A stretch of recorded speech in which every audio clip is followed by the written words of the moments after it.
50 días en el cargo y tiene que enfrentar este debate, pero además la situación en torno a la crisis que vive Ecuador por estos días. Vamos a ver también los efectos que podrían tener en los otros países de la región, como por ejemplo Chile.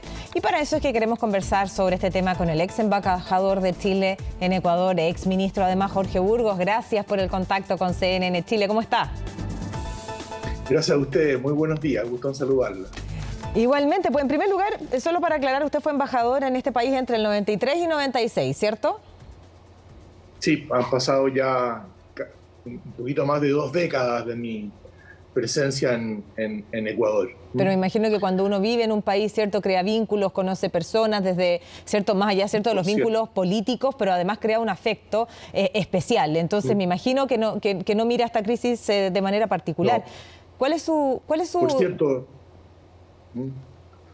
Sí, pues tiene razón, uno crea vínculos. En mi caso particular tengo un vínculo además todos los días presente porque mi hijo menor nació en Ecuador.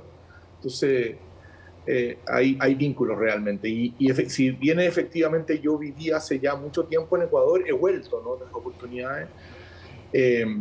No hay ninguna duda que la situación que hoy día vive Ecuador desde el punto de vista de su seguridad y lo que está sufriendo el pueblo ecuatoriano es muy distinto a lo que a mí me tocó vivir en el tiempo los 3 años que yo vivía allá, pero tampoco puede sostenerse que en esa época no había ninguna connotación que uno pudiera señalar como compleja respecto a la seguridad. Ya en esa época, por ejemplo, el delito de secuestro era bastante habitual y cierto tipo de personas andaban con mucha protección, no de carácter pública, sino que privada. Ya en esa época grupos vinculados al narco y al narcoterrorismo que venían del norte, particularmente de Colombia, buscaban refugio en una zona ecuatoriana, tiene una frontera bastante amplia que se llama Santo Domingo Los Colorados.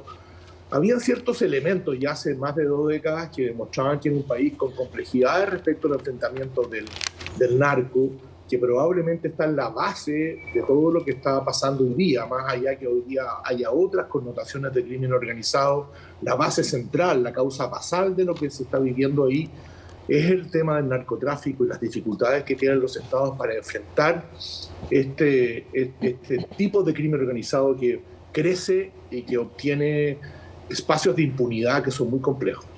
No, y en eso, ¿cómo ve usted las primeras medidas que toma el presidente Noboa? Y además tiene una gran tarea, 50 días de asumido el cargo, de poder, ¿cierto?, sobrellevar y salir de esta crisis. ¿Cómo evalúa usted estas primeras reacciones a días de esta situación? Bueno, mirado desde acá da la impresión que el presidente Noboa se jugó una carta muy, muy profunda, muy especial, pero probablemente a partir de lo que está ocurriendo en Ecuador y del grado de impunidad con que actúan estas bandas delincuenciales, no le quedaba otra carta que aplicar esa. Entonces este Estado, yo no sé la calificación exacta jurídica allá, pero sería un equivalente a un estado de guerra interna, ¿no es cierto? Un estado de sitio más o menos parecido a lo que nosotros tenemos, en donde la actuación ya no solo de las fuerzas policiales, de las fuerzas armadas, en la calle, en el control, en la capacidad de detener, en la capacidad de perseguir a estas bandas, y me da la impresión de que los primeros, por la información que uno recibe a través de ustedes, los primeros éxitos se empiezan a notar respecto de la detención, pero obviamente que ayer escuchaba al general a cargo y todavía quedan 138 personas secuestradas por estos malhechores. Una tarea dura, compleja, y ojalá que le vaya bien, porque es como la última carta que tiene un Estado para enfrentar un fenómeno delincuencial de esta naturaleza. Ahora, ¿cuál es el impacto que cree usted puede tener la situación que está viviendo Ecuador en la región? Y luego también lo traigo a Chile. Bueno, el primer impacto, el más complejo, son los países que tienen fronteras con Ecuador, que particularmente en el caso de Perú, que es una frontera importante, y Colombia, aún más importante territorialmente. Y entiendo que se han tomado medidas, algunas han sido recogidas positivamente por los países vecinos, otras son más complicadas, como son las expulsiones masivas, pero obviamente ese es el área de mayor impacto, pero también el resto de los países del área tenemos que tener preocupación respecto de eso y tomar medidas de coordinación a los efectos de poner las mayores cortapisas a que una situación como esta pueda expandirse en nuestro barrio, ¿no es cierto? Todos los países involucrados, todos los países sudamericanos, por fijarlo acá geográficamente, tienen problemas graves en el combate al narcotráfico, incluidos nosotros. Probablemente los problemas no son de la magnitud ecuatoriana. En el caso de Chile, que duda cabe, nuestro Estado es mucho más potente, a mi juicio, en relación a lo que está pasando en Ecuador. Aquí hay control, hay problemas graves, pero hay control sobre las cárceles, con complejidades, por cierto. Hay una policía que actúa rápidamente, hay menos riesgos o menos situaciones de corrupción. No es que no las haya, pero hay mucho menos. Tenemos unos tribunales autónomos que actúan en este tipo de cosas generalmente con rapidez y eficiencia, pero tampoco podemos decir que estamos absolutamente libres de una cosa de esa magnitud. Yo creo que nuestra situación es absolutamente distinta, pero obviamente que eso hay que cuidarlo, hay que profundizarlo. Hay que tener estrategias cotidianas, eficientes, para evitar esos riesgos. Ahora, es evidente, ¿cierto?, que el tipo de delito tal vez también en Chile ha empezado a cambiar. Hoy día tenemos una conversación en Chile instalada sobre la presencia del narco en distintas poblaciones. Es un tema real en Chile y no quiero aparejarlo con Ecuador, pero es una conversación que en Chile estamos viviendo. Por lo tanto, ¿con qué ojos tenemos que mirar y qué políticas tenemos que impulsar o invertir en las prioridades, ¿cierto?, justamente para evitar crisis como la que está viviendo este país? Es cierto, ¿no? Sin duda, yo contestaba las posibilidades, los riesgos, pero no hay ninguna duda que nuestro país tiene problemas frente a la actuación del narcotráfico. Y no de ahora, desde hace bastante tiempo. Yo siempre traigo a colación que hace muchos años, después de cuando estuve en Ecuador, yo fui subsecretario del Interior en el gobierno del presidente Lagos.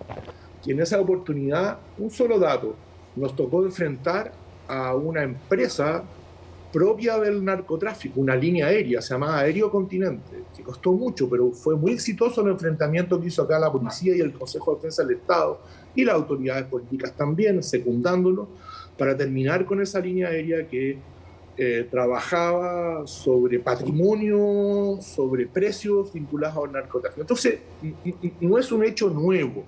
Y desgraciadamente ese tipo de crimen organizado ya hace mucho tiempo ha ganado espacio. En Chile hoy día tenemos sectores importantes de nuestro territorio, particularmente en la región metropolitana, probablemente en otras ciudades del norte puede ocurrir, donde hay dificultades para el ingreso de las policías. Eso es muy, muy complejo. Y si a eso lo unimos en el último tiempo que han entrado delincuentes provenientes del extranjero, aprovechando la porosidad de nuestras fronteras, ciertas debilidades, y que se han vinculado al narcotráfico. Buena parte del aumento de la tasa de homicidios que hemos tenido en los últimos años están vinculados al narcotráfico. Entonces, obviamente que hay un problema cotidiano que le complica la vida a las personas de paz, particularmente a aquellas personas, nuestros compatriotas que viven en sectores donde se instala el narcotráfico.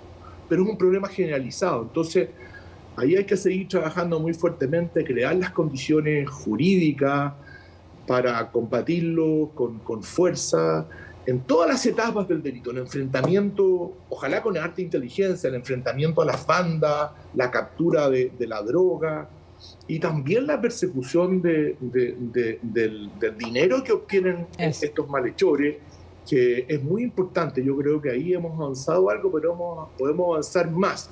Hay un proyecto de ley en la Comisión de Seguridad del Senado que se llama Sistema de Inteligencia Financiera, donde hay elementos interesantes destinados a poder dotar al Estado de capacidad de buscar el dinero sucio.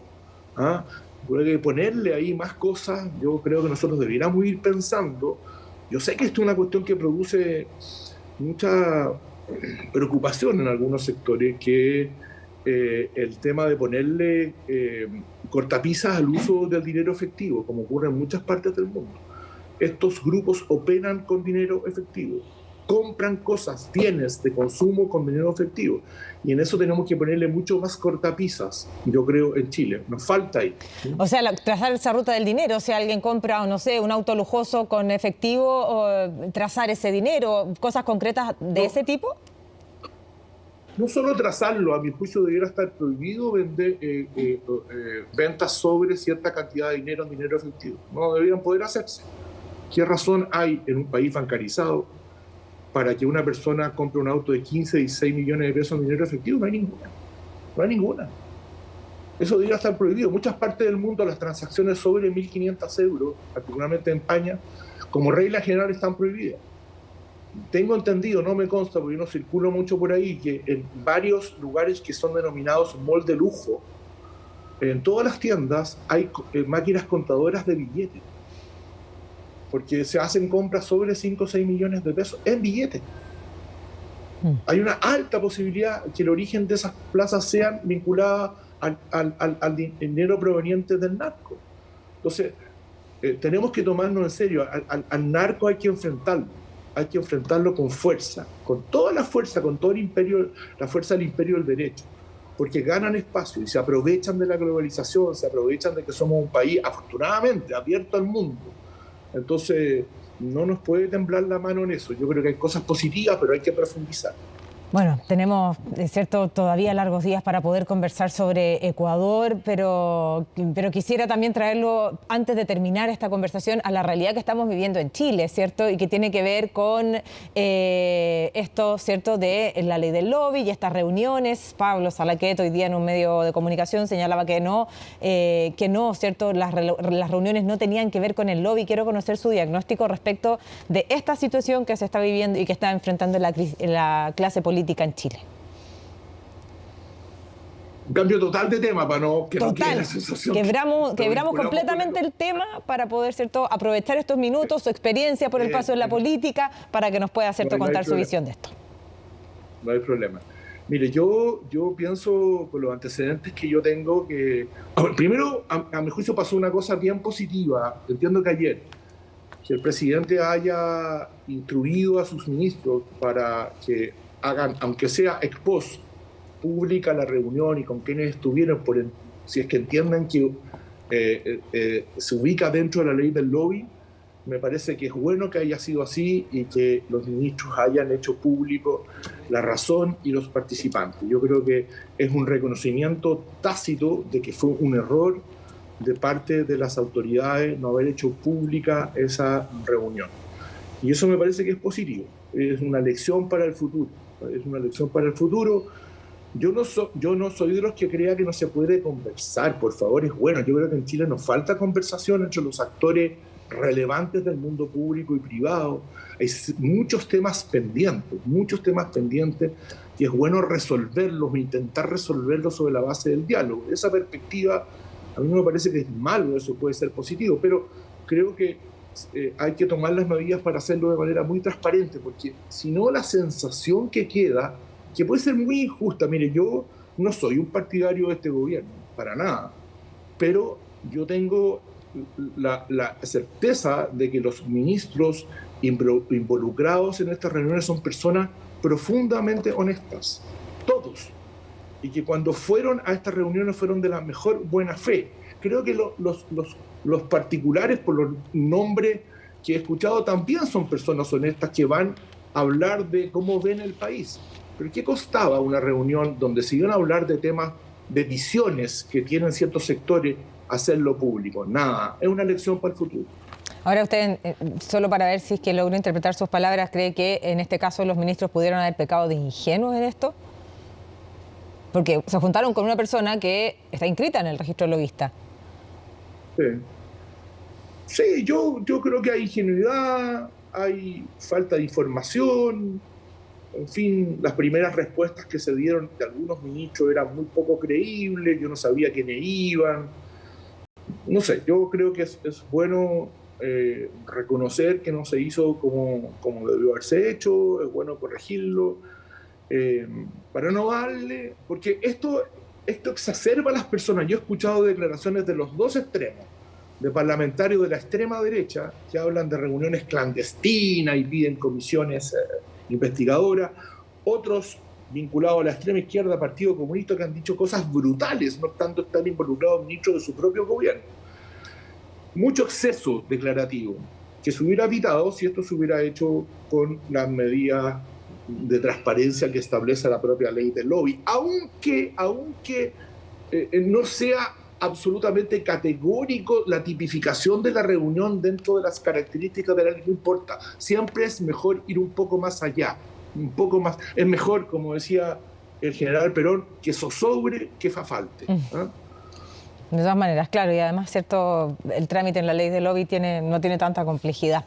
Quiero agradecer que nos haya compartido su parecer respecto a este tema que afecta a la política nacional y, por supuesto, estamos también muy pendientes de cómo se sigue viviendo esta crisis de seguridad ahí en Ecuador. Gracias por compartir esta mañana con nosotros. Muchas gracias, hasta luego.